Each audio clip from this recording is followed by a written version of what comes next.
పాకిస్తాన్పై భారత్ ముప్పేట దాడి చేస్తుంది. ఒకవైపు నీటి యుద్ధం, మరోవైపు ఆపరేషన్ సింధూర్. ఇవి చాలవన్నట్లు కూడా పాకిస్తాన్ ఆర్థిక మూలాలను కూడా దెబ్బతీయడానికి ప్రయత్నాలు. దీంతో పాకిస్తాన్ కళ్ళు తేలేస్తుంది. భారత్ దెబ్బ మీద దెబ్బ తీస్తుంటే ఏం చేయాలో తోచక లబోదిబ్బోమంటుంది. భారతదేశాన్ని పాకిస్తాన్ చాలా తక్కువగా అంచనా వేసింది. ఇప్పుడు అందుకు పాకిస్తాన్ భారీగా మూల్యం చెల్లిస్తుంది.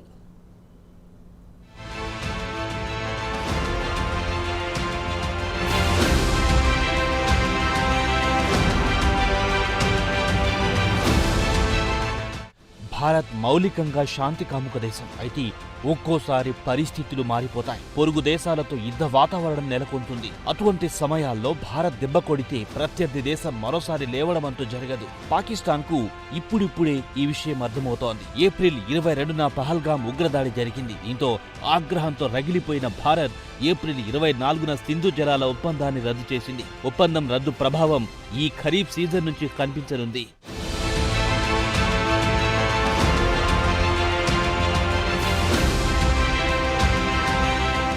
ఇండస్ రివర్ సిస్టమ్ అథారిటీ అంచనాల్లో ఈ విషయం వెల్లడైంది. కాగా ఇప్పటికే ఒప్పందం రద్దు ప్రభావం పాకిస్తాన్పై స్పష్టంగా కనిపిస్తోంది. ముఖ్యంగా చీనాబ్ నీటి లభ్యత తగ్గడమే ఇందుకు ప్రధాన కారణంగా భావిస్తున్నారు. సింధు జలాలు బంద్ కావడంతో పాకిస్తాన్లోని అనేక చోట్ల వ్యవసాయ భూములకు నీరందడం లేదు. దీంతో పాకిస్తాన్ భవిష్యత్ ముఖ చిత్రం అత్యంత దయనీయంగా ఉండబోతోంది.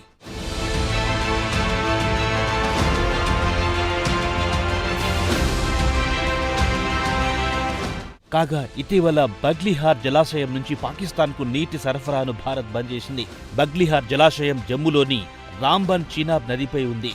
బగ్లిహార్ జలాశయం నుంచి వెళ్లే నీరు ప్రధానంగా జల విద్యుత్ ప్రాజెక్టులకు ఉపయోగిస్తారు. ఈ ప్రభావం పాకిస్తాన్లోని కీలకమైన పంజాబ్ ప్రోవిన్స్ పై ఎక్కువగా కనిపిస్తోంది. ఇదిలా ఉంటే జీలం నదిపై నిర్మించిన కిషన్ గంగా జలాశయం నుంచి కూడా పాకిస్తాన్కు నీటి సరఫరా బంద్ చేయాలని భారత్ ఆలోచిస్తోంది. ఇదే జరిగితే పాకిస్తాన్ పరిస్థితి దారుణాతి దారుణంగా మారడం ఖాయం.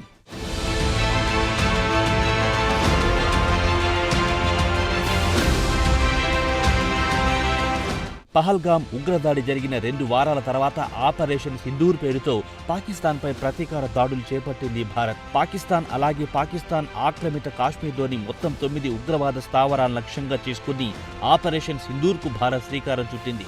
వాస్తవానికి భారత్ తమపై ప్రతీకార దాడులు చేస్తుందని పాకిస్తాన్ ఊహించలేదు. ఎప్పటిలాగే భారత్ డిఫెన్స్ ఆడుతోందని భ్రమపడింది పాకిస్తాన్. ఈ నేపథ్యంలో చడిచప్పుడు లేకుండా ప్రతీకార దాడులకు తెగబడింది భారత సైన్యం. ఈ దాడులతో పాకిస్తాన్ ఫ్యూజులు ఎగిరిపోయాయి.